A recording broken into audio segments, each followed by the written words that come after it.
Mi coronel, muchas gracias. Mayor Buitrago. Sí, para grabar la sesión, muy amable, mi coronel. Perfecto. Entonces, iniciamos, por favor.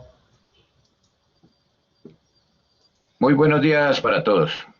A las personas que nos acompañan en el aula H de la Escuela Superior de Guerra, para todos una cordial bienvenida. Y por supuesto, un cordial y muy respetuoso al señor Teniente Coronel Ardila Castro Carlos, gestor de esta gran actividad. De igual manera, y de manera muy especial, a las damas invitadas, la señora Capitán de Corbeta Andrea del Pilar Escobar Gómez, que nos acompaña desde la Armada Nacional de Colombia, y la doctora Elizabeth Andrade Coral, que nos acompaña el día de hoy. También nos acompañan los señores integrantes del curso de Estado Mayor 2021, señor Mayor Mora Gómez Iván Arbey y el señor Mayor Betancur Pérez Jorge Iván. El tema principal para nuestro panel el día de hoy será el siguiente: ¿qué tipo de conflicto interno enfrenta el Estado colombiano en la actualidad? Para tal fin, y como primera medida, me complace presentar a nuestros invitados en este conversatorio. La señora Capitán de Corbeta Andrea del Pilar Escobar Gómez, politóloga de la Universidad Nacional de Colombia, con especialización en Derechos Humanos y Derecho Internacional Humanitario de la Universidad Externado de Colombia. Actualmente se encuentra finalizando la maestría en Estudios Políticos del Instituto de Estudios Políticos y Relaciones Internacionales de la Universidad Nacional. 10 años de experiencia con la Jefatura de Inteligencia Naval, con la Subdirección de Análisis y Producción, como jefe de la División de Análisis de Inteligencia Interna y Terrorismo, cargo actual que desempeña. Asimismo, en la Escuela de Inteligencia Naval como docente de los cursos de Inteligencia Naval, Contrainteligencia Naval e Inteligencia Naval Estratégica. Experiencia en otras ocupaciones dentro de la Armada Nacional: 6 años en la Jefatura de Acción Integral, en el área de análisis estratégico, y perteneció 2 años al equipo técnico del sector de defensa, que asesoró a la subcomisión técnica para el punto 3 de fin conflicto con el marco de negociaciones del gobierno nacional con las FARC. Doctora Elizabeth Andrade Coral, psicóloga, especialista en psicología jurídica, magíster en Derechos Humanos, con 14 años de trayectoria laboral dedicados a dirigir actividades propias de los derechos humanos y derecho internacional humanitario, como asesora en la implementación de políticas sociales y gestión de proyectos, en entidades como el Ministerio del Interior, la Unidad para las Víctimas, el Centro Nacional de Memoria Histórica, la Escuela Superior de Guerra, Ejército Nacional, y actualmente con la Fundación Panamericana para el Desarrollo, sede Colombia. Señor Mayor Mora Gómez Iván Arbey, oficial de la Fuerza Aérea Colombiana, con la especialidad de Seguridad y Defensa de Bases Aéreas, administrador aeronáutico, magíster en Ciencias Militares Aeronáuticas. Dentro de sus publicaciones más importantes se encuentra la actualización del Reglamento de Servicio de Guarnición para las Fuerzas Militares de Colombia, el Manual para Tiradores Expertos de Plataforma Aérea y Superficie, así como la elaboración de artículos para la revista Aeronáutica de la Fuerza Aérea durante su carrera como oficial. Distinguido por ser el inventor del patrón del camuflado con líneas ondulantes, con 3 patentes de invención concebidas en los países de Colombia, Brasil y China, así como el titular de un diseño industrial. En el año 2016 fue panelista principal del cuarto Foro Internacional de Ciencia y Tecnología del Sector Defensa. En el año 2017 participó como ponente invitado para el TED en la Escuela Militar de Aviación, y actualmente el señor Mayor Mora es estudiante de la Maestría de Ciberseguridad y Ciberdefensa en la Escuela Superior de Guerra y alumno del curso SEM 2021.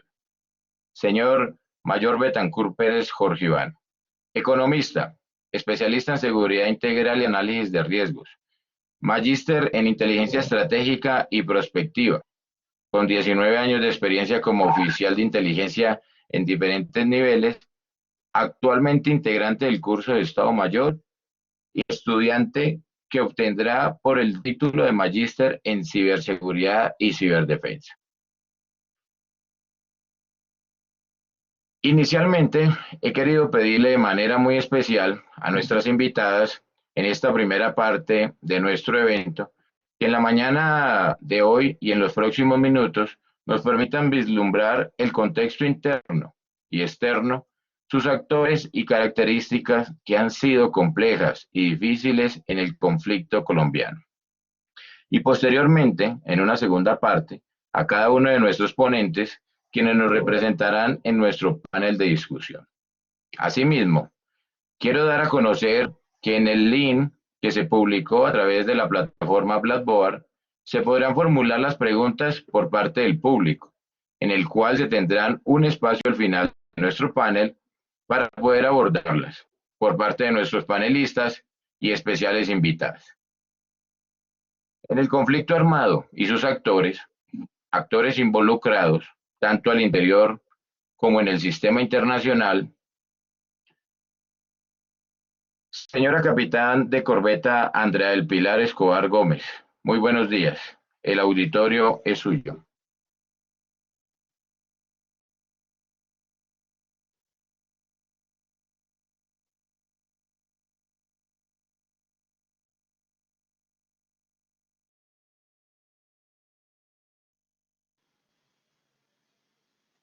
Permiso para hablar, muy buenos días a todos. Soy la capitán de corbeta Andrea Escobar. Como me presentaron, pues justamente hago parte de la jefatura de inteligencia naval. Me gustaría confirmar si están viendo mi diapositiva. Capitán, un respetuoso saludo, sí lo estamos viendo. Bueno, muchas gracias. Ante todo, dar las gracias a los estudiantes del curso SEM y a mi coronel por esta valiosa invitación, sobre todo para poder compartir con ustedes un poco pues, la visión desde mi perspectiva y desde la experiencia sobre el tema del conflicto en Colombia. Digamos que en este sentido, la forma como yo, digamos, hice la lectura a través de cómo es el tema de los actores y de la caracterización del conflicto para Colombia desde diferentes contextos, desde el contexto internacional, desde el contexto interméstico y desde el contexto nacional. ¿Y esto por qué? Porque son diferentes variables que se encuentran activas dentro de digamos, el campo de decisión de la estrategia de seguridad y defensa del país y que cobran especial relevancia en el momento, digamos, de la toma de decisiones. Comenzando entonces por el contexto internacional, pues es preciso mencionar, digamos que como primera medida, los actores que son de especial relevancia como Venezuela y Nicaragua, con quienes justamente tenemos estos diferentes interestatales. ¿Sí? Que son unos que vienen justamente de unos conflictos fronterizos que no han sido resueltos, del desgaste de canales diplomáticos, como lo hemos observado especialmente con Venezuela, con quienes rompimos relaciones desde el año 2019 y que ha, digamos, como lo veremos ya en el conflicto interméstico, digamos, ha influido mucho en la forma como se han tratado de abordar las amenazas compartidas. ¿Sí? De otra parte, la articulación con potencias extrahemisféricas, que como vemos en el siguiente actor, justamente tiene que ver con esa competencia estratégica de poder en la cual se encuentra en este momento Rusia y China. Países que han sido involucrados, justamente por Venezuela y Nicaragua en su perspectiva o en su proyección más bien de cambiar ese balance de poder en el vecindario. ¿Sí? Esta competencia estratégica de poder nos conduce como un actor indirecto pues, justamente a esta contraposición entre estas superpotencias, Rusia, China y Estados Unidos y sus aliados. Por otro lado, tenemos actores como Irán y Hezbollah, que a veces uno los siente muy lejanos, o sea, que son actores que no tienen una influencia ni en nuestro país ni en el hemisferio, lo cual, digamos, no es del todo cierto. Justamente estas son unas amenazas extracontinentales que se encuentran utilizando lo que se ha conocido como la radicalización de la violencia para desarrollar una amenaza real hacia Occidente, representado en Estados Unidos, sus aliados, y en este caso también está incluido Israel, por ejemplo. ¿Cuáles son sus objetivos? Digamos, ¿cómo caracterizar este tipo de amenazas? Pues buscan la imposición progresiva de sistemas de creencias contrarias a los derechos humanos y al régimen democrático, constituyen una amenaza a la seguridad y defensa nacionales. Ya se han tenido casos de presencia de este tipo de amenazas extracontinentales en Colombia. ¿Sí? De hecho, si ustedes buscan, hay un video, una noticia que salió justamente que hablaba de que se estaba tratando de transbordar indígenas guayú para que empezaran a copiar, digamos, este tipo de tendencias. También en Buenaventura hemos encontrado casos, hay un Samario capturado porque ha servido justamente de enlace, de link entre este tipo de estructuras radicales, y que adicionalmente acá se mete un factor adicional, un factor, digamos, que suma en todo este escenario, que es el tema de las economías ilícitas, ¿no? Entonces, como el narcotráfico también se constituye en un medio de alianza para conseguir armas, para lavar dinero, para digamos, el tema de entrenamiento, conseguir entrenamiento en prácticas terroristas. Lo vimos en su momento también con las FARC, quien recibió entrenamiento desde este tipo de amenazas, lo cual entonces nos pone en el escenario este tipo de amenazas extracontinentales. El conflicto interméstico, digamos que ya son esas amenazas compartidas, sobre todo en el ámbito de nuestras fronteras. Observamos que los actores principales, pues sin lugar a dudas, el más predominante es la delincuencia organizada transnacional, donde no solamente encontramos a los grupos armados organizados, sino que también vemos la presencia de cárteles nacionales e internacionales, y cómo todo esto va configurando unas redes de delincuencia organizada que suman a nuestro conflicto interno, justamente porque digamos, se estructuran bajo el modus operandi de una multinacional. Hay enclaves, hay facilitadores, hay transportadores, o el cliente, digamos, final, que de una u otra forma inyecta tanto el capital como el conocimiento, como las conexiones para que estas amenazas transnacionales se desarrollen.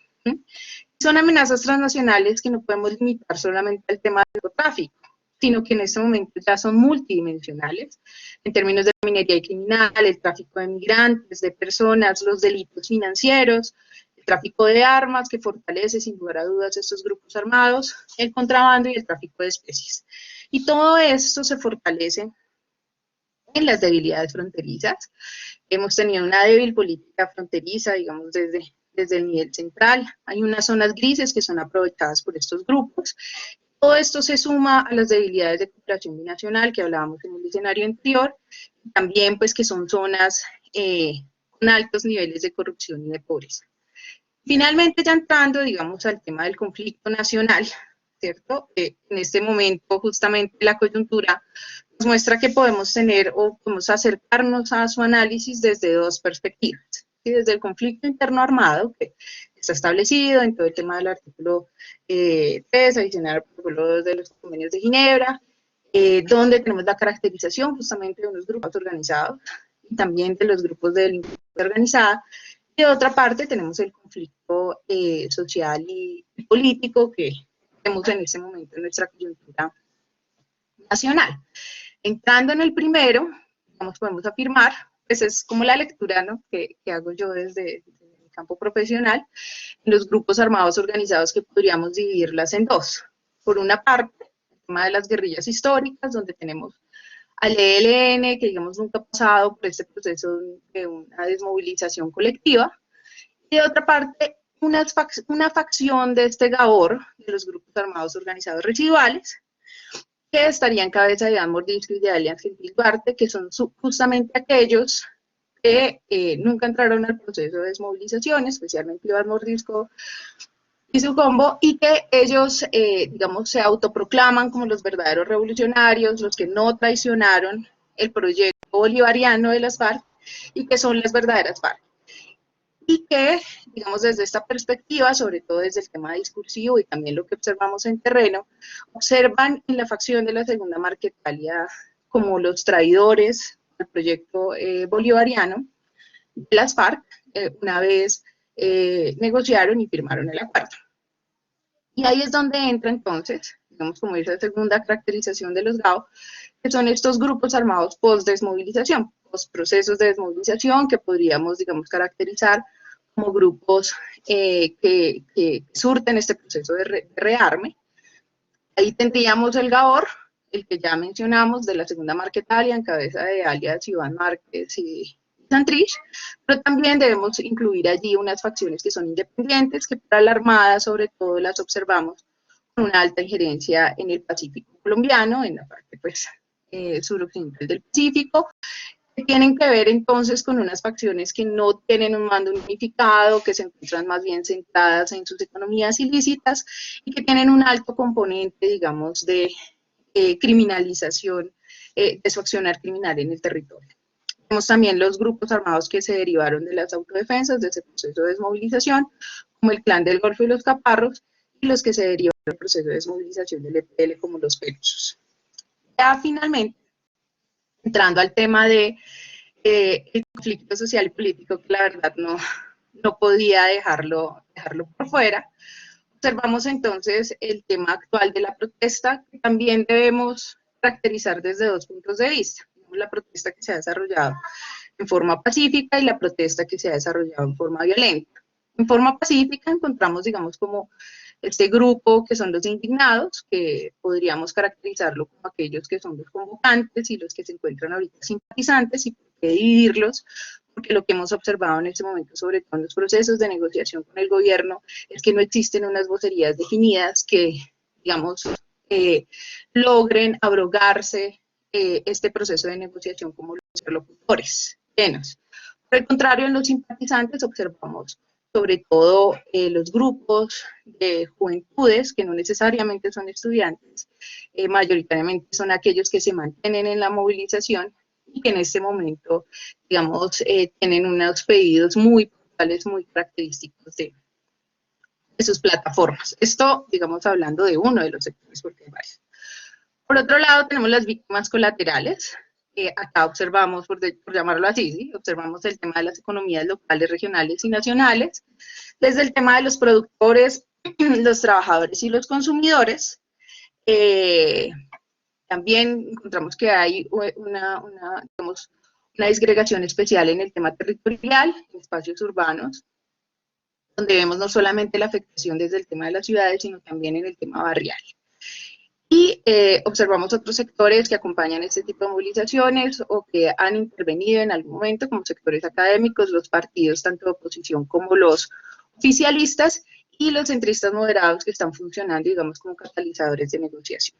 En el tema violento, acá lo mismo, no podemos, digamos, eclipsar todo alrededor de la posible influencia de los grupos armados organizados a través de células urbanas, sobre todo en estos ataques especiales con explosivos, etcétera, en el contexto de la movilización violenta, sino que también debemos tener en cuenta los grupos anarquistas, que también hicieron la aparición en Chile y que tienen una forma muy especial, digamos, también de concebir el tema de la violencia, especialmente, sobre todo, constituya, digamos, algún tipo de función sistémica, ¿sí? Entonces allí están representados los bancos, los CAIs, que en este caso la autoridad, la fiscalía, etcétera, que esto tiene las alcaldías, que esto tiene, digamos, un tema especial, y finalmente la delincuencia común, que también incluye entonces aquellos que están aprovechando el contexto de la alteración de orden público para sacar provecho de eso. Tenemos las respuestas institucionales de los actores como los gobiernos, el gobierno nacional, los gobiernos regionales y locales, la fuerza pública y los entes de control, y finalmente unos actores transversales que son los medios de comunicación, las redes sociales y la comunidad internacional. Y las ONGs.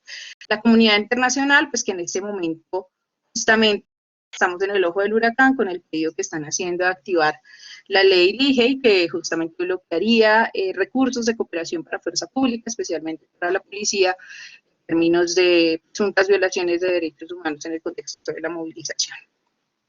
Existen otro tipo de actores que también están tomando parte en estos conflictos. Vemos allí cómo se desarrollan todas las guerras de información que hacen uso de el tema de la posverdad para afectar la percepción, la legitimidad y la gobernabilidad a través de las redes sociales y de los medios de comunicación.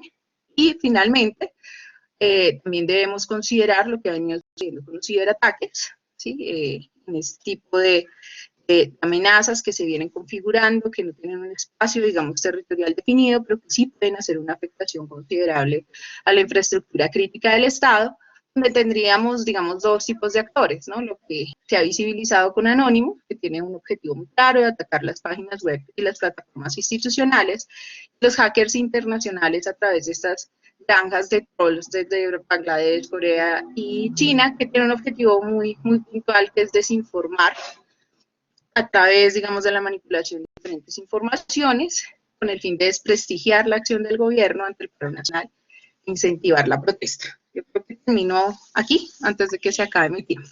Listo. Muchas gracias. Muchas gracias a usted, señora capitana de corbeta Andrea del Pilar. Le doy el paso a mi mayor Martínez, que les va a explicar el manejo de la plataforma para las preguntas del final del evento. Muy buenos días a todos. Simplemente quería compartir aquí brevemente mi pantalla con el fin de mostrarles que a través del link que se compartió por la Blackboard, ustedes a través de su celular pueden dar a conocer sus cuestionamientos o sus preguntas al respecto de lo que vayamos tratando, y por lo tanto estas serán resueltas al final de la sesión de panelistas. Doy paso nuevamente a Julián para que continuemos con el conversatorio. Muchas gracias, mi mayor. Doctora Elizabeth Andrade Coral, muy buenos días. El auditorio es suyo.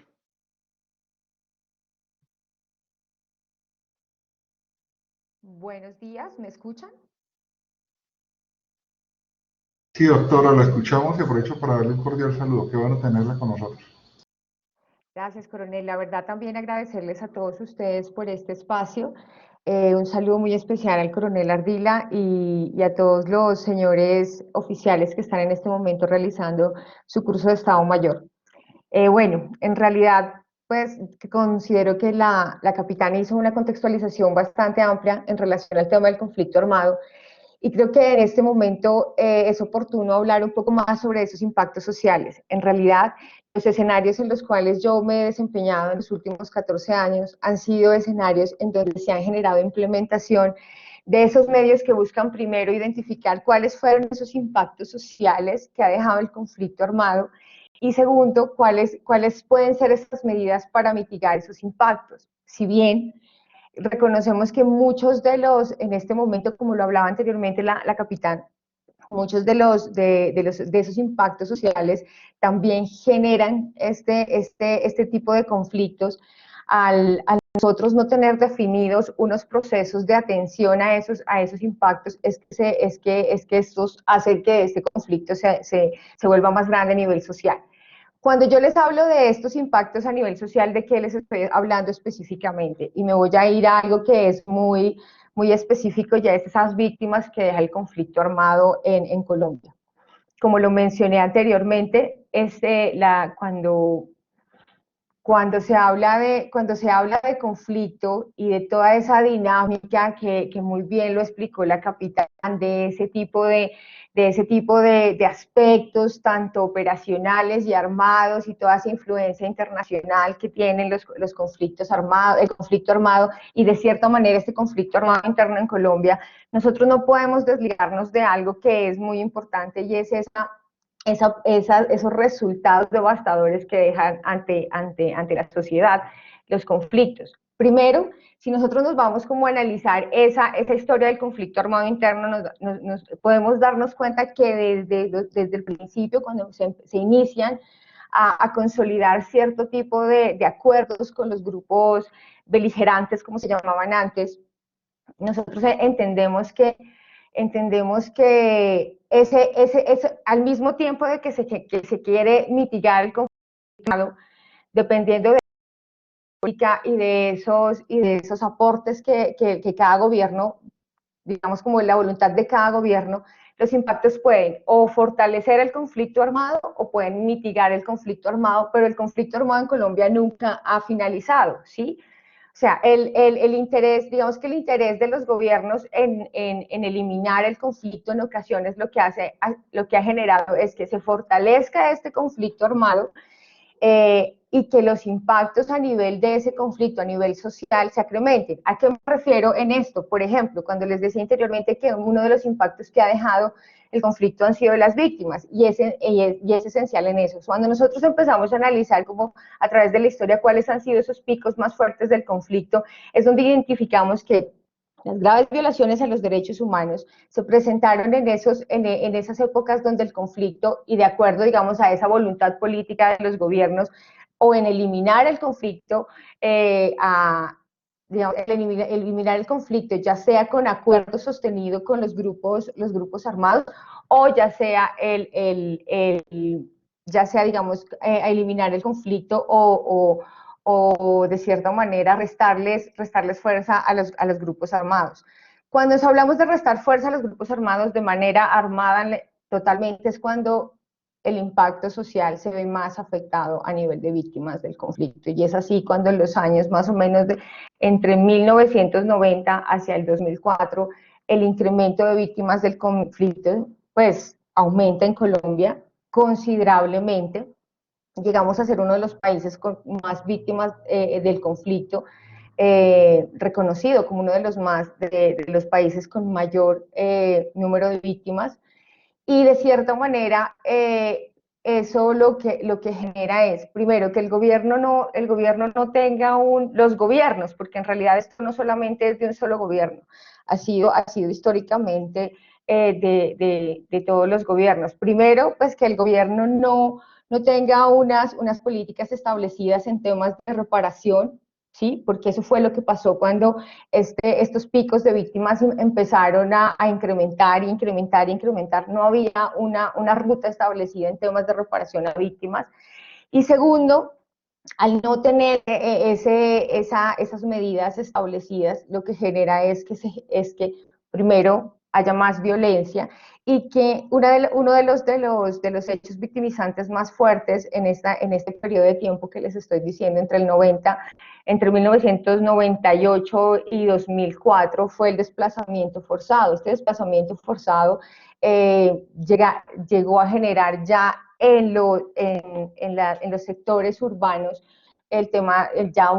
otras dinámicas de violencia que también eran generadas por ese conflicto que se estaba dando en los territorios, ¿sí?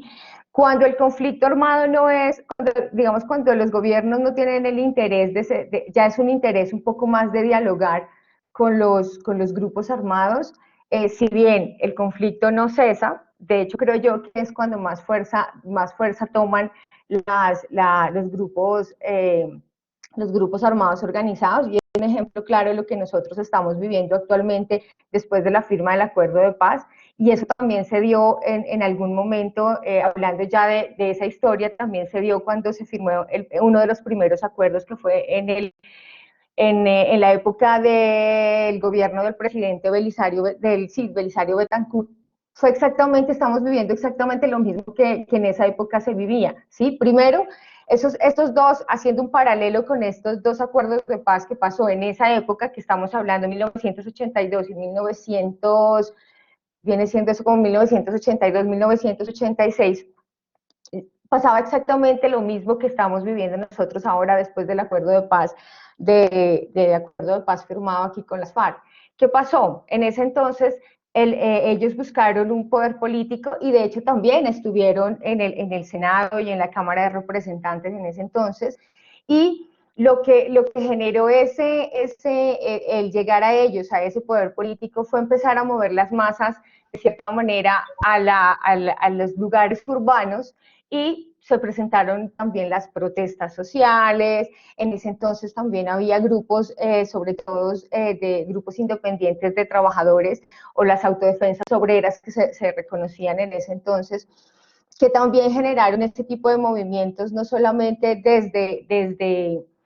desde los sectores rurales, sino también en las grandes ciudades, y se generaron unas protestas a gran escala. Y algo que sumaba en esa época era la fuerza que estaba tomando el narcotráfico, ¿no? Entonces, en realidad, el tema del conflicto no ha cesado, no ha terminado nunca. Lo que se ha buscado es mitigar, pero cuando se mitiga el conflicto armado, digamos, desde ese enfrentamiento armado, lo que toma fuerza un poco más esos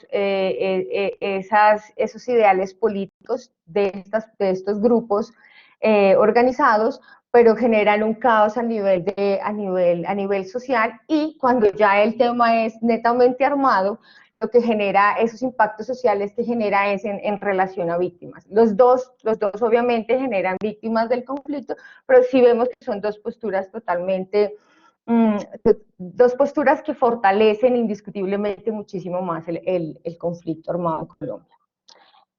Esa es como mi análisis en relación a lo que estamos pasando ahorita y como mi postura frente al conflicto acá en nuestro país. Bueno, muchísimas gracias, doctora Elizabeth y capitán Andrea del Pilar, por su contexto relacionado con los actores armados. Y nuevamente me permito pues expresar mi complacencia en que ustedes dos estén participando en esta gran actividad. A continuación, quiero que a través de una participación del público, pues mostrarles que a través de la plataforma estamos dando pues las preguntas. Hasta ahora tenemos un saludo de alguno de los asistentes, y pues el objetivo es que vayamos formulando este tipo de preguntas al final.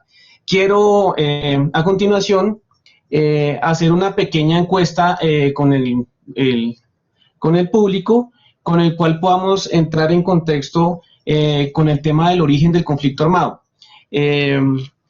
Debido a, digamos, a esos estudios que se realizaron por la Comisión Histórica del Conflicto y sus víctimas, 12 expertos en el tema trabajaron 3 temáticas muy importantes.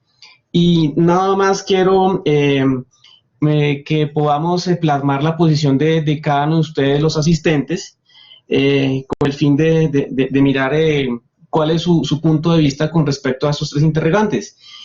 Como les puedo decir de antemano, no hay verdades absolutas, e inclusive los expertos no llegaron a acuerdos generalizados. Sin embargo, pues quiero pues hacer este pequeño sondeo antes de continuar con el panel, con el fin de poder ver la posición y de pronto las diferencias de opinión. La primera pregunta que tenemos al respecto es: ¿cuándo comenzó el conflicto? Entonces, estamos en un marco de tiempo en el cual podemos trabajar en que fue en la década de los 20, donde pues llegaron los primeros enfrentamientos violentos. A partir de 1929 y hasta 1957, donde se deciden pues algunos aspectos cruciales de la historia contemporánea. Puede decir también que sea en el periodo de la violencia, con el conflicto armado, cuando comienza pues el escalamiento, o a finales del Frente Nacional, o incluso a principios de la década de los 80 con el narcotráfico. Entonces, estoy apresto para sus votaciones del personal asistente. Veo que hasta el momento tenemos una votación del 100% apuntando a que fue en el conflicto ya en el periodo de la violencia. Si no hay más respuestas, me permito pues avanzar a la siguiente pregunta. Bueno, tenemos aquí también, ya hay participantes que pues ya tienen otras posiciones, y es importante pues conocer que hay, digamos, una diferencia. Muchas gracias, y vamos avanzando aquí con la siguiente pregunta, que dice que ¿cuál fue el factor determinante para el desarrollo del conflicto? Entonces, pueden haber muchos factores. Aquí se plasma la distribución inequitativa de la tierra, en primer lugar, la lucha de clases derivada de la imposición de un orden capitalista, la influencia que tuvo la Revolución Cubana y el comunismo en su época, la relación de las variables de exclusión, desigualdad con la criminalidad. Ninguna de las anteriores, pueden haber sido otras o todas las anteriores. Entonces aquí pues la votación la vemos también con diferentes opiniones, en la cual pues la mayoría del grupo pues está optando porque todas estas variables que he comentado pues hacen parte de estos factores determinantes del origen del conflicto. Muchas gracias. Y con esto pasamos a la última pregunta: ¿por qué ha durado tanto? y pues hasta el momento pues seguimos hablando de este tema tan crucial. Entonces, una de ellas es que el narcotráfico es una de las principales causas, el afianzamiento político de las políticas neoliberales en la década de los 90 que debilitaron considerablemente el campesinado y pues provocaron a que se volcara la criminalidad, el conjunto de la debilidad institucional, la falta de pluralismo político, o todas las anteriores o ninguna, pueden haber algunas más. Entonces, en esta pregunta vemos ya también en el sondeo del público que tenemos también que incluyen todas las variables como una fuente de y elementos que permiten que haya durado un poco más en el conflicto. Como les digo, pues estas preguntas, más que dar una respuesta, es cuestionarnos al respecto. Preguntas que también serán abordadas en pocos minutos por pues, nuestros panelistas de una manera tangencial con los otros elementos que tenemos para tratar. Y nuevamente, pues les agradezco su votación. Julián, podemos continuar con nuestra segunda parte del panel. Muchas gracias. Muchas gracias, mi mayor. Continuando con el panel, quiero recordarles, muchas gracias también a la doctora por la intervención. Quiero recordarle a todos los panelistas el modelo que vamos a manejar. Vamos a tener 3 preguntas generales, de las cuales el orden que se va a llevar es la capitán Andrea del Pilar, siguiente sería la doctora Elizabeth, después mi mayor Mora, y por último y cuarto sería el mayor Betancourt Jorge.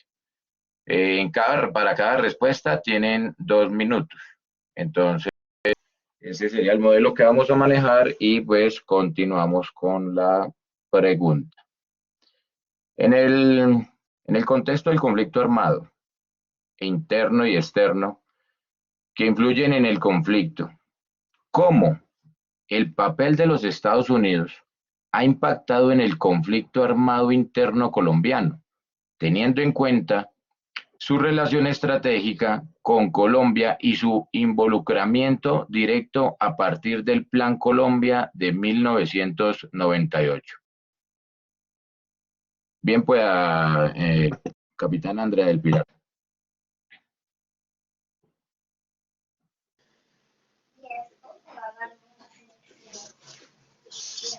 Bueno, en este sentido, digamos, yo plantearía respuesta desde dos puntos de vista, ¿no? O sea, por una parte, la influencia de Estados Unidos en el tema de la cooperación internacional. Acá hemos visto entonces cómo Estados Unidos ha tenido un papel muy importante en todo el desarrollo de las capacidades operacionales, no solamente, digamos, en términos de material, armamento, etcétera, sino también en el tema de entrenamiento. Los recursos que provienen de esa cooperación internacional han sido muy importantes para también el acondicionamiento que tenemos como fuerza pública. Y hay, sin lugar a dudas, una influencia en la construcción doctrinal de las fuerzas, en todo sentido, no solamente, digamos, en cómo afrontar la guerra armada que se ha venido desarrollando en el país, sino también, digamos, en cómo se ha construido también la doctrina en términos de la guerra no cinética. Y por otra parte, pues el papel, sin lugar a dudas, muy importante en el tema político, como determinador de la forma como se ha respondido al conflicto, ¿no? Y no solamente en términos de cómo, cuál ha sido el tratamiento que se ha dado a los grupos armados, sino también en cuanto a las amenazas que hablábamos de tipo transnacional, específicamente en el narcotráfico. Digamos que es un poco impensable que Colombia tomara la decisión de hacer un cambio en su política antidrogas, que es justamente uno de los principales combustibles de nuestro conflicto, sin que Estados Unidos su aval y apoye, digamos, este tipo de viraje político. Entonces, en cuanto a esto, observa que hay una gran relevancia de este papel y de la influencia que ha tenido sobre todo en los decisores, en los tomadores de decisión.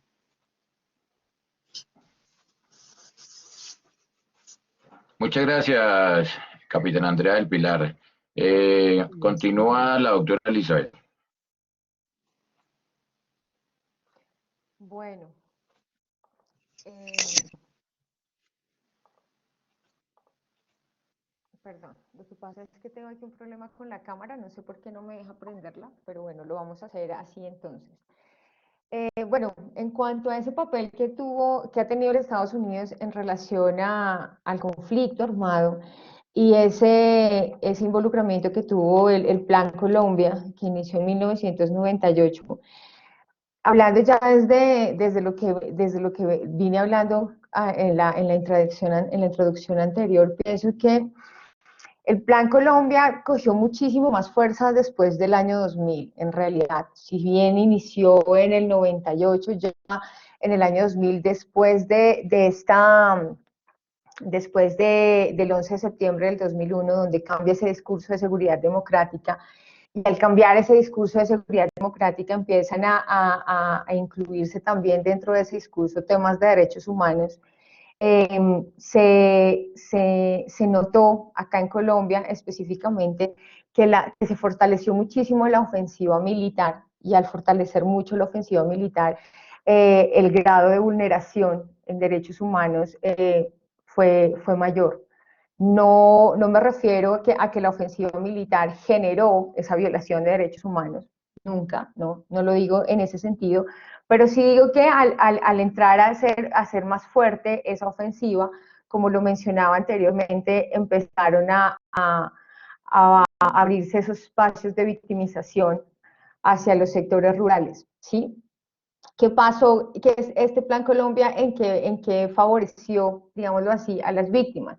En que a posterior, después del año 2003, parte del rubro que llegaba para el Plan Colombia, ese rubro era destinado, solamente era un 10% de ese rubro, pero parte de ese rubro se destinó para programas propios de atención a víctimas del conflicto, y fue gracias, digamos, como a ese rubro y a ese aporte que empezó a generar Estados Unidos en la atención a víctimas, que se crea la primera institución de ese entonces para la creación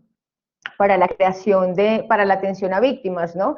Que se llamaba en ese entonces la Red de Solidaridad Social, no sé si algunos de ustedes la recuerdan, y esa Red de Solidaridad Social se crea a partir de recursos que fueron para el Plan Colombia. Entonces creo que no solamente el Plan Colombia tuvo ese impacto o ese apoyo en relación a fortalecer el conflicto desde esa ofensiva, a disminuir el conflicto desde esa ofensiva militar, de aumentar esa ofensiva militar, sino también no dejó a un lado como las repercusiones que generó ese conflicto en temas de atención a víctimas del conflicto. Muchas gracias, doctora Elizabeth. Mi mayor Mora, por favor. Bueno, antes de hacer un saludo muy especial a todos los participantes y a todas las personas que nos están escuchando el día de hoy en el foro. Bueno, desde el punto de vista social, este papel que tuvo Estados Unidos en Colombia con el Plan Colombia, indiscutiblemente luego de aumentar la ofensiva y neutralizar el avance de las guerrillas y el plan que tenían para tomarse el poder, pues indudablemente desde el punto de vista social cambió la perspectiva de seguridad en el país, toda vez que en los años 90 la guerrilla hacía presencia en aquellos lugares donde el gobierno o el Estado no podía intervenir, causando el terror y pues andando a sus anchas.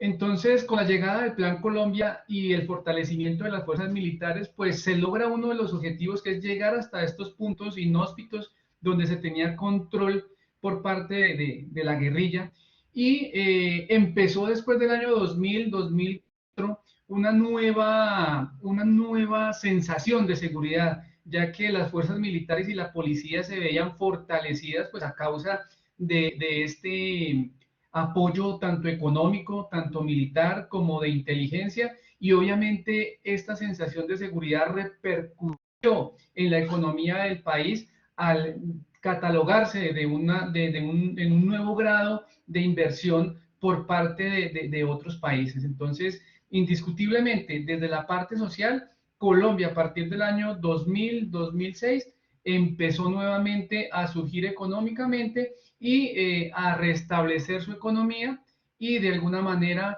en las grandes urbes y en las pequeñas poblaciones mejorar su economía.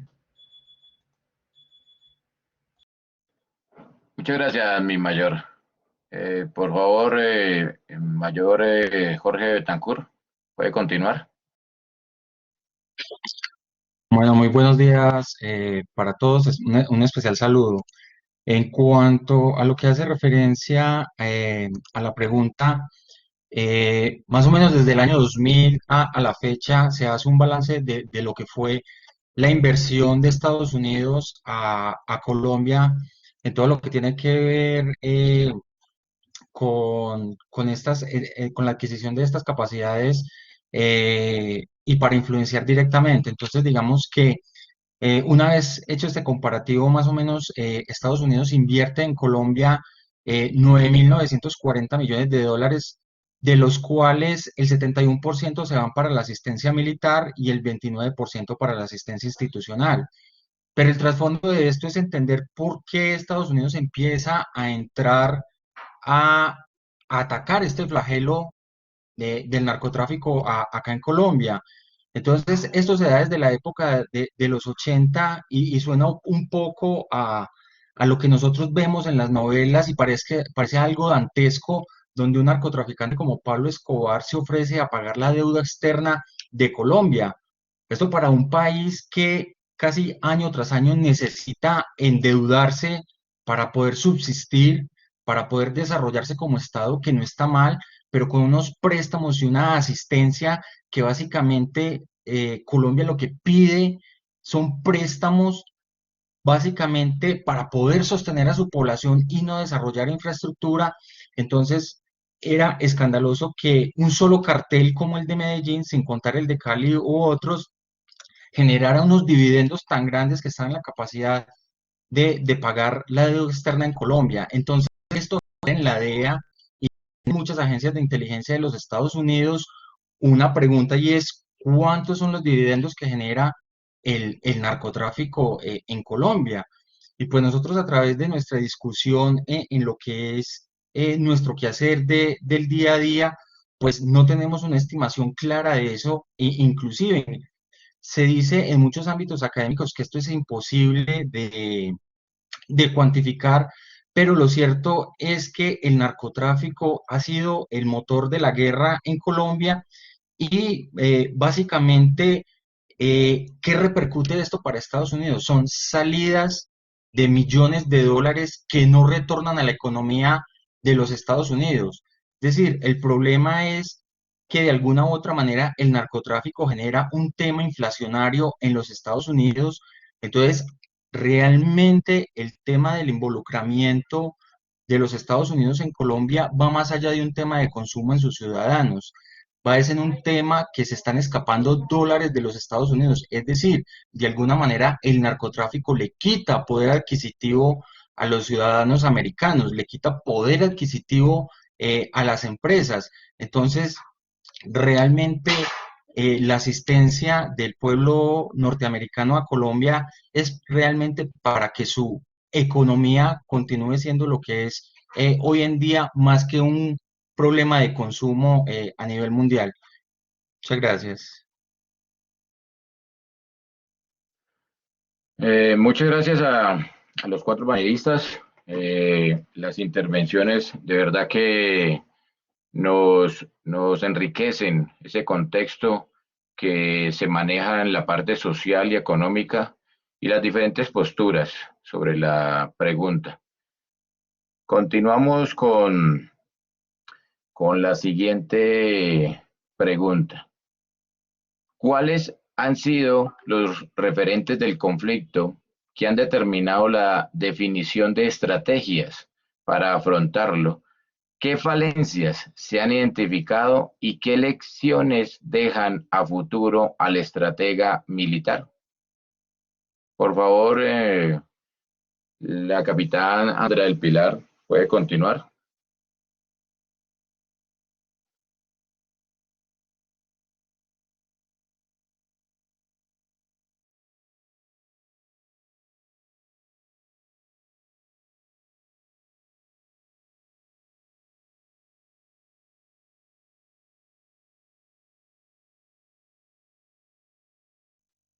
Julián, creo que está inactiva. Podemos continuar de pronto con la Bueno. doctora Elizabeth. Gracias, mi mayor. Doctora Elizabeth, por favor, puede continuar. Ahorita retomamos entonces con Andrea del Pilar. Ok, bueno, con relación a la pregunta que ustedes expresan en este momento, yo tengo una opinión bastante particular y digamos que esa opinión particular frente a esto nace de esa misma experiencia en los territorios y de esa misma experiencia de atender población vulnerable, ¿sí? Y considero que los referentes en cuanto a estrategias para poder afrontar el conflicto eh, han sido aprendidos en el camino, ¿sí? Considero que en Colombia no se han tomado unos referentes específicos para poder hacer, eh, para mitigar el conflicto, para enfrentar el conflicto. En realidad creo que tanto institucionalmente, no solamente hablando desde las fuerzas militares, sino también desde la misma institucionalidad del Estado, creo que ha venido aprendiendo por esas experiencias que ha llevado al conflicto. Y lo digo desde a que nos ha tocado, o sea, en Colombia lo que ha tocado ha sido responder a la inmediatez, ¿sí? O sea, se presenta una situación y no estamos preparados para esa situación, sino que empezamos en ese momento, a crear estrategias para poder implementar una nueva estrategia y enfrentarnos a eso que está pasando. Y creo que de cierta manera uno de los ejemplos que podemos tener aquí es lo que está pasando en este momento. O sea, todo, inclusive, si yo me voy al tema de mi experticia, que es la atención a víctimas, hasta en eso. Estábamos muy fortalecidos en esa atención a las víctimas desde los territorios, a ese conflicto armado que se generaba en los territorios, lejano a las ciudades, a las grandes ciudades en Colombia. Y cuando de repente todo esto cambia y empezamos a darnos cuenta que el conflicto ya no solamente es en los sectores rurales, porque en los sectores rurales continúa el conflicto y en algunas zonas del país con mucho más fuerza, pero ahorita ya lo estamos viviendo acá en los sectores urbanos y en especial en las grandes ciudades, ¿sí? Y de cierta manera institucionalmente tampoco estaba, el país tampoco estaba preparado para enfrentarse o dar una respuesta efectiva a esto, ¿sí? Y de cierta manera, aquí sí ya a manera de reflexión, considero que es importante, por eso desde mi experticia siempre he considerado la importancia de escribir y de construir memoria frente a los hechos que ocurren. Creo que es de la única manera que podemos tener referentes estratégicos cuando los escribimos, cuando sabemos qué pasó en el conflicto, cuando visibilizamos esos factores sociales que fueron determinantes para el desarrollo de los diferentes conflictos. Y bueno, ya desde el sector operacional o armado, pues también de esa misma manera, y es ahí donde se invita a las fuerzas militares en esa construcción, no como una política pública de construcción de memoria histórica, nada más para visibilizar a las víctimas, sino más allá de esa política de visibilización a las víctimas, también desde una estrategia operacional.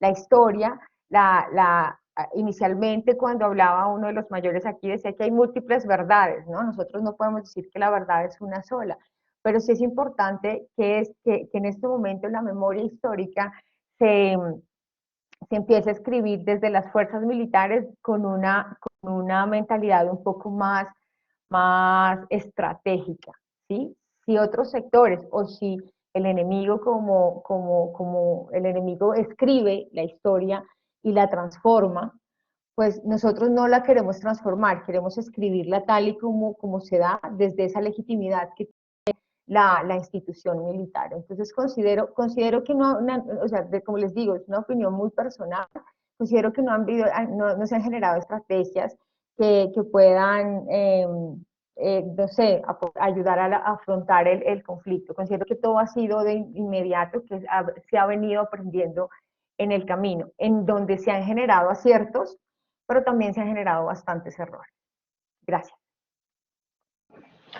Muchas gracias, doctora Elizabeth. Continúa mi mayor Mora, por favor.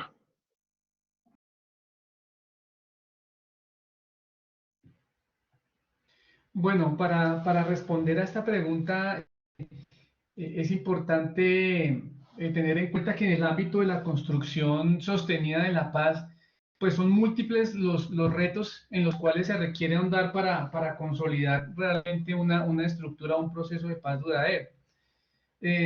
Por una parte está el tema de la implementación de los acuerdos de paz, el tipo de monitoreo que se pueda garantizar para su real puesta en marcha.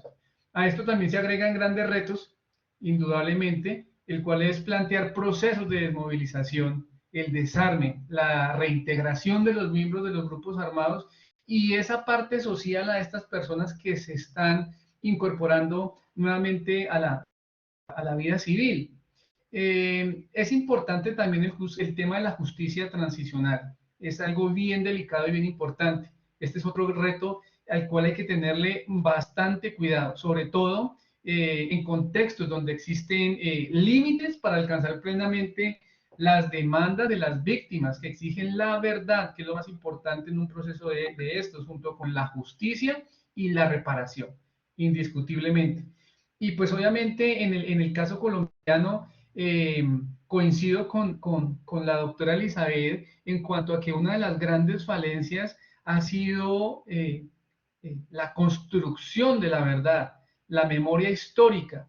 ¿Por qué? Porque esto a futuro nos puede evitar unos nuevos enfrentamientos, una nueva desboronamiento de ese proceso de paz que se realizó. Es bien importante esa memoria histórica.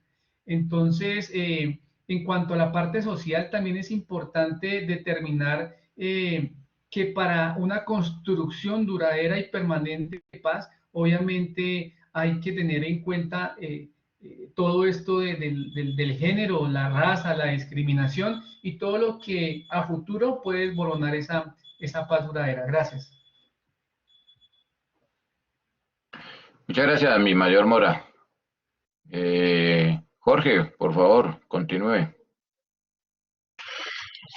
Bueno, muchas gracias. En cuanto a los referentes del conflicto, digamos que cuando tuve, junto con la capitán Andrea del Pilar, tuve la oportunidad de estar en la subcomisión técnica para el fin del conflicto, la Confederación Suiza nos mostraba un barniz rápido de qué es lo que es realmente importante en un proceso de paz o en la determinación de las estrategias para afrontar el conflicto o lo que se veía venir con las FARC.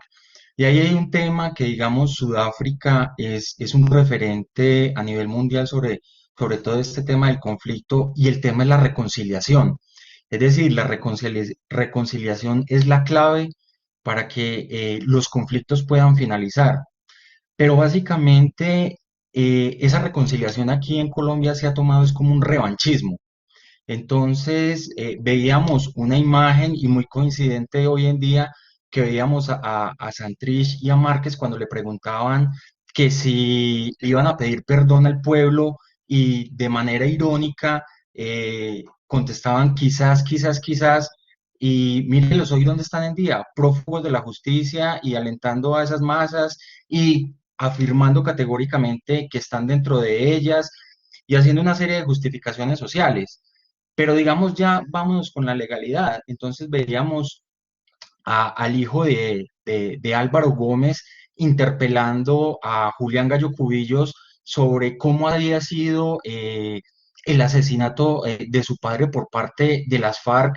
Y si bien hay una justicia transicional que básicamente lo que busca es condonar estas penas de una manera simbólica, pues no ha habido esa fortaleza o no ha habido ese sentido de pertenencia por parte de las FARC para, para no revictimizar a todas estas personas en Colombia. Es decir, eso es como un borrón y cuenta nueva, entonces finalmente se van quedando en el tintero muchas preguntas, muchas dudas de las familias, de las víctimas, y lo único que se está buscando acá, o lo que finalmente está generando esta justicia transicional, es que haya un revanchismo. Es decir, mucha gente está esperando que le digan qué pasó con sus seres queridos, por más cruel que haya sido.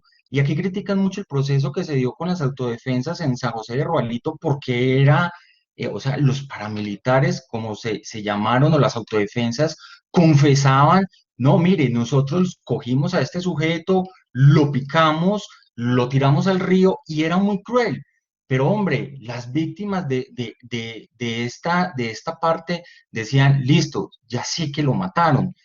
Pero entonces también nos vamos llenando de unos simbolismos. Entonces, otro ejemplo, la escombrera en Medellín, que era donde tiraban todos los cuerpos desde la época de Pablo Escobar y todos los de la Operación Orión, inicia el proceso de la escombrera en Medellín y no han podido hallar más de 23 cadáveres. Eso es muchísimo. Nadie dice que no, pero allá hablaban de miles de cadáveres, pero entonces no, ya eso lo transformamos en un símbolo de las víctimas y ya la gente da por sentado de que a pesar que solamente se han encontrado 23 cadáveres, todo muerto que aparecía en Medellín lo echaban allá y básicamente los que lo echaban allá eran paramilitares y las fuerzas de seguridad. Entonces mire que eso va generando mella, va generando un revanchismo, generando unos colectivos y una conciencia de toda la sociedad de que los únicos victimarios en este conflicto fueron una parte y la otra no. Entonces van quedando muchas preguntas en el aire que nadie puede resolver y que esas partes a las que se le indican las culpas dicen, venga, pero eso no es así. ¿Cuándo nos van a dar la oportunidad de hablar? No les dan esas oportunidades porque es una verdad que nadie quiere aceptar. Entonces, esa es la complejidad y ese es el tema de la reconciliación. Muchas gracias. Muchas gracias, Jorge. Pues me parecen muy de contexto todas las respuestas y más que todo la de Jorge. Es real lo que estamos viviendo en este momento y ayer lo decían en los medios. No somos un país de perdón, somos un país violento, referente a lo que hablan los panelistas. Muchas gracias. Continuamos con la cuarta y última pregunta. La mutación de la amenaza a la que se enfrenta el Estado y la sociedad colombiana podrían replantear la elaboración de nuevas estrategias y políticas de seguridad y defensa. Capitán Andrea del Pilar, por favor.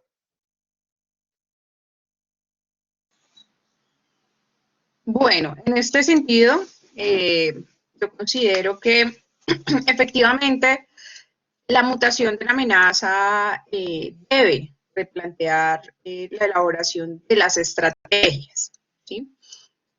No necesariamente, digamos, del tema de las políticas de seguridad y defensa. Y digamos que en este sentido sí considero que hemos tenido una falencia como Estado en la formulación de una política de seguridad y defensa de Estado. Lastimosamente en el país tenemos son políticas de seguridad, digamos que provienen más bien de los gobiernos, que se transforman a medida que, digamos, la incidencia que tiene cada una o el perfil, digamos, o la concepción que tiene sobre la seguridad y la defensa cada uno de los gobiernos, y esto ha impedido, digamos, una trazabilidad de la política de seguridad y defensa alrededor de unos intereses nacionales definidos. Lo que hemos visto, se observa, se puede analizar a través de los libros blancos de defensa en otros países que establecen unas políticas a través de las cuales, a pesar de los cambios de gobierno, digamos, son inamovibles. Esto significa una debilidad para el país y de una u otra forma también impide una reacción correcta respecto a la mutación de la amenaza, que como hemos visto, pues no tiene unas temporalidades como los gobiernos, sino que al revés, tienen una larga trascendencia en el tiempo, porque no son como tal nuevas amenazas, sino que como ustedes lo expresan en la pregunta van mutando.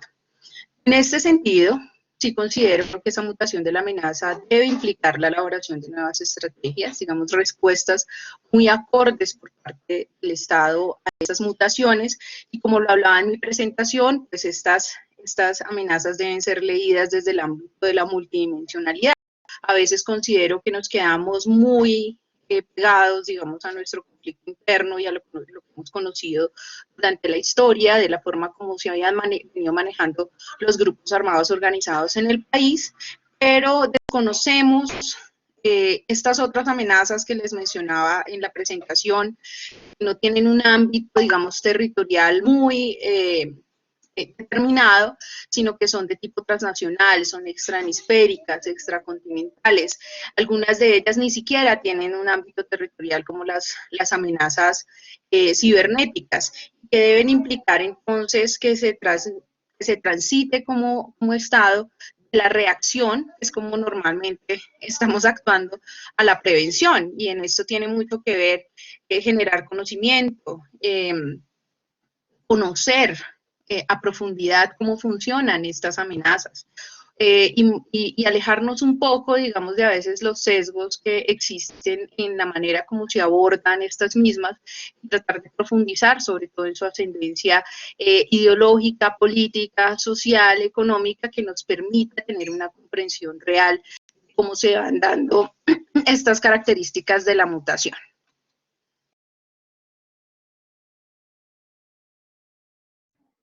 Muchas gracias, Andrea del Pilar.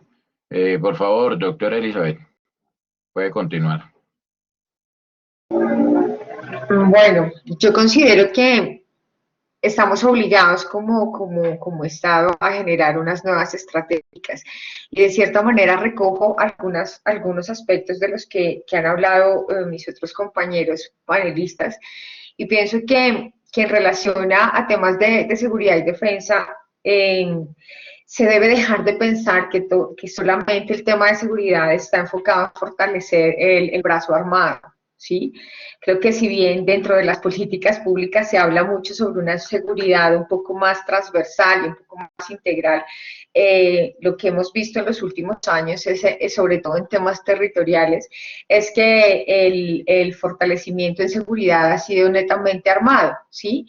Pero si nos vamos a territorios como Nariño, el Valle del Cauca, ya la costa pacífica del Cauca, encontramos que son territorios que vienen presentando, o el Chocó, o el mismo Chocó, son territorios que presentan de cierta manera un abandono estatal y un abandono en temas de esa presencia del Estado, no solamente con las fuerzas militares, sino una presencia en esas garantías de pronto de facilitar procesos laborales para la población, de temas ya más estructurales en temas de carreteras y que beneficie de cierta manera el trabajo que pueden generar estas zonas. Si bien son zonas que también tienen una influencia muy fuerte del narcotráfico, pero creo que también se han dejado aisladas y de cierta manera por eso se han fortalecido estos grupos en esas zonas del país.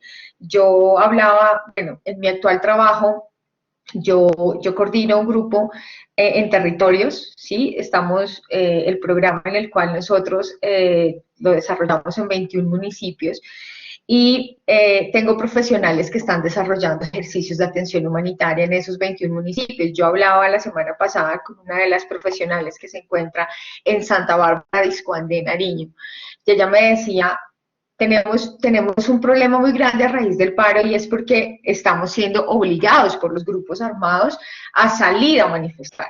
Y ser obligados es que también la amenaza es que van a atentar contra nuestra vida si no sale la población a manifestar.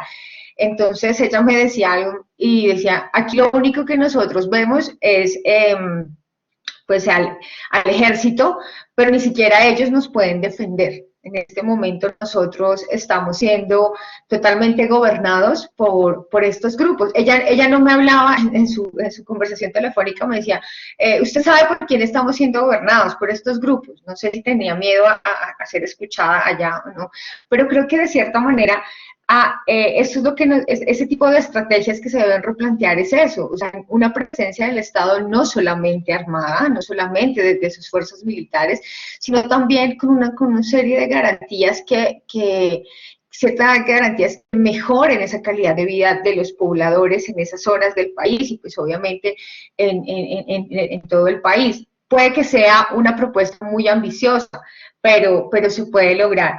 Y en cuanto a temas ya más específicos en relación a esa reconciliación de la que hablaba uno de los panelistas anteriormente. Creo que es importante meterle un poco más fuerza al tema de reparación a las víctimas, porque si no hay justicia, no hay reparación. Y si no hay esa reparación, de cierta manera, las garantías de reparación vienen siendo solamente un deseo ambicioso de esa política. Creo que tenemos que trabajar un poco más en esos procesos de reconciliación y muy importante, como lo dije anteriormente, todo lo relacionado a construir esta memoria de lo que está pasando para evitar que de aquí a 20 años de pronto no tengamos cómo responder a muchas de las cosas que están pasando ahorita, ¿sí? Ese es como mi aporte.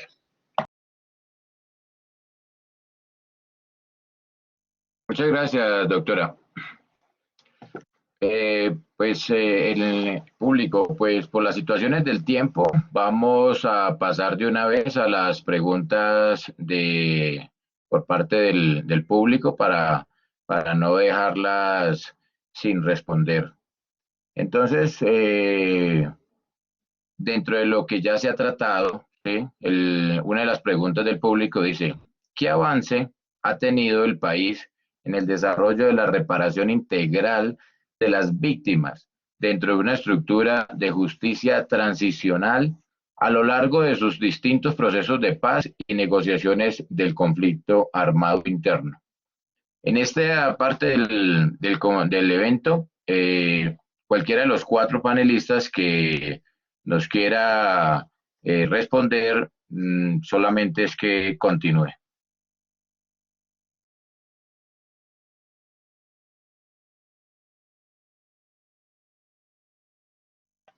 Bueno, escucho como silencio, no sé si pueda responder. Gracias, doctora. Claro que sí. Por favor, continúa. Bueno, creo que el país ha venido como lo hablaba anteriormente, ha querido avanzar en este tema de reparación y de implementación de una justicia transicional. Creo que hemos vivido en una justicia transicional ya un poco más fortalecida desde el 2005, cuando se implementa la ley 975, que es la ley de justicia y paz, ¿sí? ¿Qué ha pasado con este tema en relación a reparación a víctimas? Creo que se ha fortalecido la política pública, pero no se ha fortalecido la reparación a las víctimas. Existe en el papel y en la normatividad una estructura muy bien planteada de reparación, pero a la realidad encontramos que de esos 9.000 millones de víctimas que tiene Colombia, se ha reparado casi el 20%. Reparado solamente con una indemnización económica, ¿sí? Porque es que la ley de víctimas, la 1448, nos habla de una reparación integral que plantea una serie de medidas de satisfacción, de rehabilitación, de garantías de no repetición, de restitución de tierras, pero que a la realidad esa reparación solamente se ha quedado en temas netamente administrativos, o sea, económicos, y de su indemnización. Entonces creo que el avance ha sido un avance en normatividad, pero no en realidad, aparte porque día a día, lo que les hablaba anteriormente, o sea, garantizar la no repetición de los hechos en un país como Colombia es algo que es casi imposible. Tenemos grupos de víctimas que viven revictimizaciones constantemente. Uno de esos casos es lo que estamos viviendo en este momento en Roberto Payán, Nariño, que son municipios que se están desplazando colectivamente constantemente. Entonces creo que la reparación, por un lado, no ha tenido muchos avances en relación de aplicación de esa política pública, de esa normatividad de reparación. Y por otro lado, pues que deja, de cierta manera, ha anulado esa misma política pública, ha anulado la reparación a los miembros de las fuerzas militares reconocidos como víctimas. Si bien es deficiente para reparar a las víctimas civiles, ha sido totalmente nula para reparar y reconocer a los miembros de las fuerzas militares. Creo que en ese entonces el trabajo a seguir en temas de reconocimiento y reparación a víctimas para el Estado es muy grande.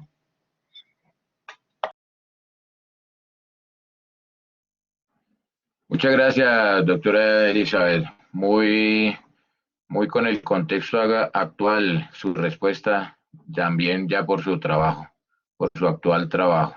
Muchas gracias. La siguiente pregunta es, ¿cuál es la proyección de la dinámica del conflicto en Colombia? ¿Qué estrategia deben adoptar las fuerzas militares?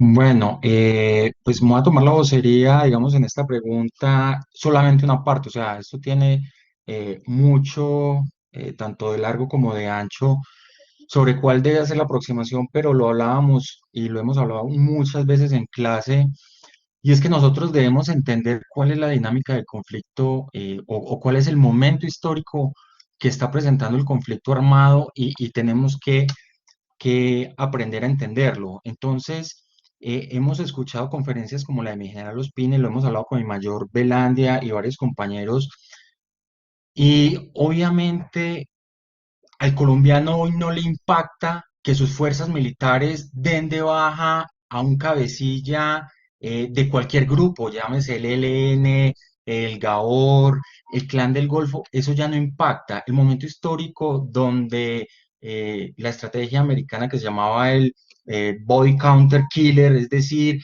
que medíamos los avances en el conflicto igual que se medía en la guerra de Vietnam, que era dando bajas, que era capturas, que era desmovilizaciones, pues eso en su momento, digamos, fue muy importante y todavía lo estamos haciendo.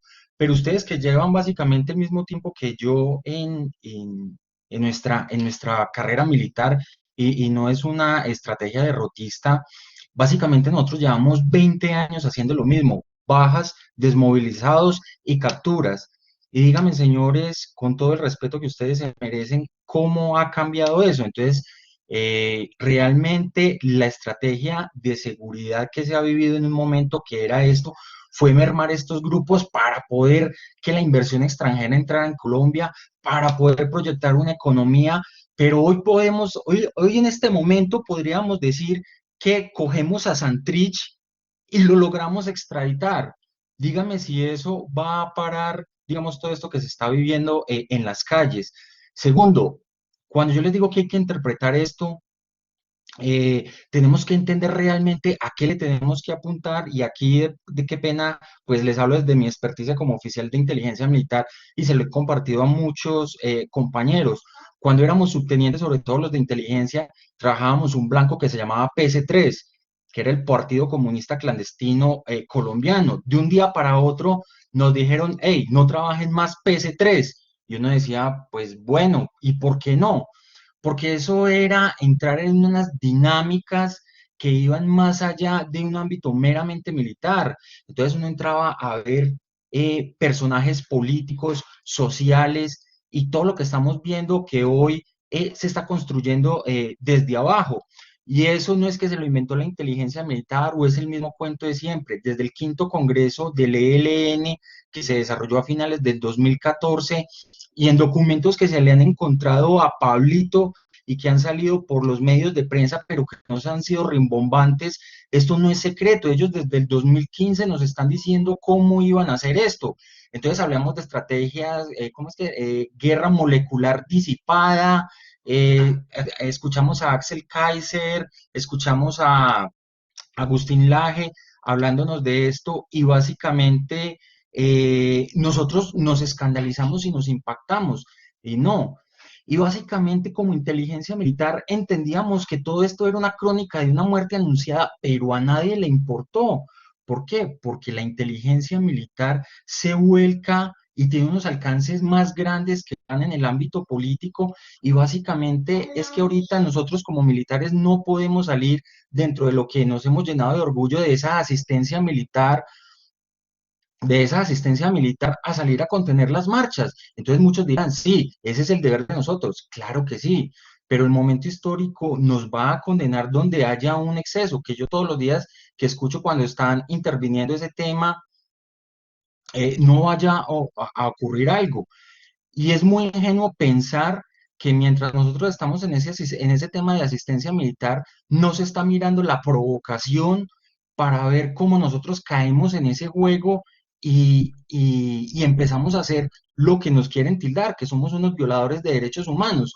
Entonces, realmente es entender el momento histórico que están viviendo las fuerzas militares y adaptarnos a ellos. Y les pongo un último ejemplo. Cuando se dieron las primaveras árabes en todo el norte de África, cuando hubo el cambio de gobierno de Hosni Mubarak, a los hermanos musulmanes, al ejército le dieron la orden de salir. Y el ejército, de alguna manera, se puso del lado del pueblo. Y no estoy diciendo que no, que nosotros vamos a salir a defender eso. No. En ese momento el ejército entendió que se iba a dar un cambio grande y no tomó parte ni del uno ni del otro, sino que actuó en defensa de lo que fueron las instituciones y de los cambios que se debían dar y no se debían dar.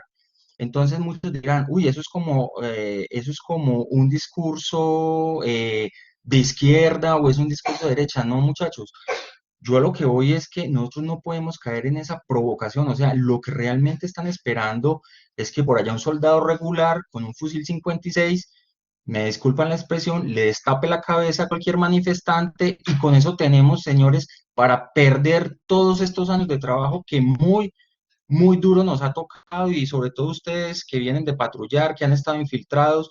Entonces, eso no gusta, pero realmente es entender cuál es realmente esa estrategia y yo creo que esa estrategia de seguir dando bajas, capturas, lo debemos seguir haciendo, pero eso realmente no está impactando en la sociedad colombiana. Ese es mi punto de vista muy académico. eh, mm, digamos, yo abordo ese enfoque desde ahí. Muchas gracias. Muchas gracias, Jorge. Continúa la capitana Andrea del Pilar. Capitán, le voy a pedir un favor por temas de tiempo, que la respuesta sea un poco concreta para contar con el tiempo. Gracias. Muchas gracias. Qué pena que he tenido algunos problemas ahí de conexión. Sin lugar a dudas, muy de acuerdo con lo que dice mi mayor Betancourt.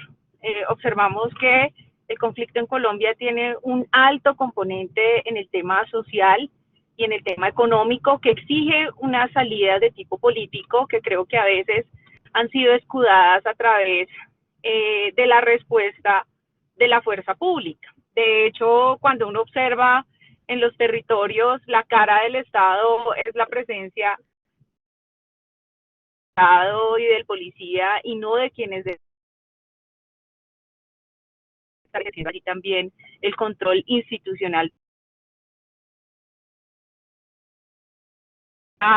social, por ejemplo, del paro, exige entonces que hayan unas respuestas desde el decisor político que correspondan y que den estabilidad en el ámbito del orden público y de la seguridad, y que no necesariamente deben pasar, en este caso, por parte de la fuerza pública. En este mismo sentido sucede lo de las economías ilícitas, uno de los principales combustibles del conflicto armado, y que requieren que exista o sea, repensar la manera como se está atacando y cómo se está manejando el tema, por ejemplo, del narcotráfico, que no puede ser solamente desde un punto de vista de una política punitiva, sino que también se deben integrar factores desde una política de salud pública que permita atender y que integre diferentes elementos que alimentan también este tipo de economías.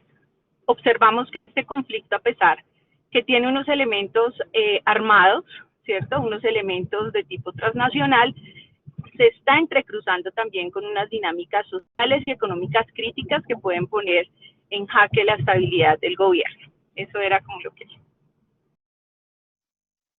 Muchas gracias, mi capitán. Mi coronel sí tiene la mano levantada. Mi coronel, bien, puede continuar, mi coronel. No, Julián, era simplemente para indicarles que ya estamos sobre el tiempo. Por favor, vayan a ir cortando para yo poder hacer un aporte final y dar los agradecimientos a nuestros invitados. Como ordenen, mi coronel. Sí, señor, ya íbamos a continuar ya con el cierre. Considerando que estamos encontrando algunos aspectos que han sido fundamentales en el desarrollo de este conversatorio y tiene que ver con ese contexto interno y externo, sus actores y características que han sido complejas y difíciles en el conflicto. Y lo que podemos nosotros contrastar aquí, nuestros ponentes el día de hoy nos han mostrado una perspectiva actual de forma que se puede analizar el conflicto interno que enfrenta el Estado colombiano en la actualidad. Considero que se siembra aquí una visión de la realidad que sufre el pueblo colombiano con los actores del conflicto. También, indudablemente, a crear las condiciones de conciencia que requiere nuestro pueblo para afrontar el tema. Y solo se puede lograr a partir del aprovechamiento de las capacidades especiales institucionales para contrarrestar el conflicto armado que actualmente vive el país. Para cerrar este espacio de intervención e intercambio de saberes, en el que todos nos hemos fortalecido trabajando conjuntamente para brindar cada vez mejores condiciones y oportunidades de vida a nuestro pueblo colombiano. Asimismo, agradecemos a todas las personas que han colaborado en la organización de este conversatorio. Son muchas. No menciono sus nombres, por lo mismo, pero cada una, como las piezas de un rompecabezas, han hecho posible este conversatorio. Y de mano de nuestro docente, reprendemos la tarea educativa, poniendo nuestras pisadas sobre las huellas de su pensamiento y con el deseo de que también nuestras vidas se conformen a sus enseñanzas y así lograr en todas las circunstancias la satisfacción del deber cumplido con perfección.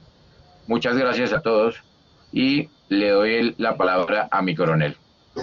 Bueno, primero agradecer a la señora capitán Escobar. Capitán, muchas gracias por su generosidad de acompañarnos. La doctora Elizabeth, muchas gracias. Muy acertadas sus opiniones. Creo que nos han ayudado a construir, pero también a nuestros compañeros que participaron, a Iván y a Jorge. Creo que si lo hubiera hecho yo y la reflexión que yo hubiera hecho no fuera tan profunda como la que ustedes hicieron. Muchas gracias al grupo. Veo que hubo investigación, veo que se preparó un evento bien interesante que finalmente creo que nos aportó a todos. Las conclusiones y las reflexiones las vamos a hacer una vez pase el segundo evento, que es la próxima semana, Dios mediante, pero no quiero dejar pasar mi agradecimiento por el evento. Si yo lo hubiera organizado, no lo hubiera hecho también.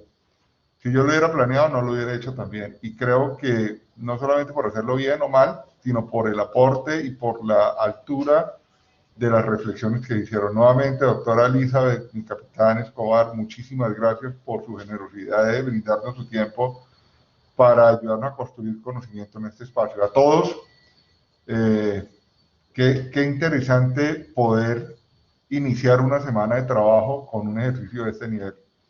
Muchas gracias y nos vemos la próxima semana para continuar el ejercicio. Iván, muchas gracias. Y Julián también, muchas gracias por la coordinación y por la moderación. Recibido, mi coronel. Un buen día también para usted, mi coronel. Recibido, mi coronel. Buen día a todos y nos vemos en la próxima clase. Muchas gracias a todos. Hasta luego. Gracias, mi coronel. Gracias a todos. Gracias a todos.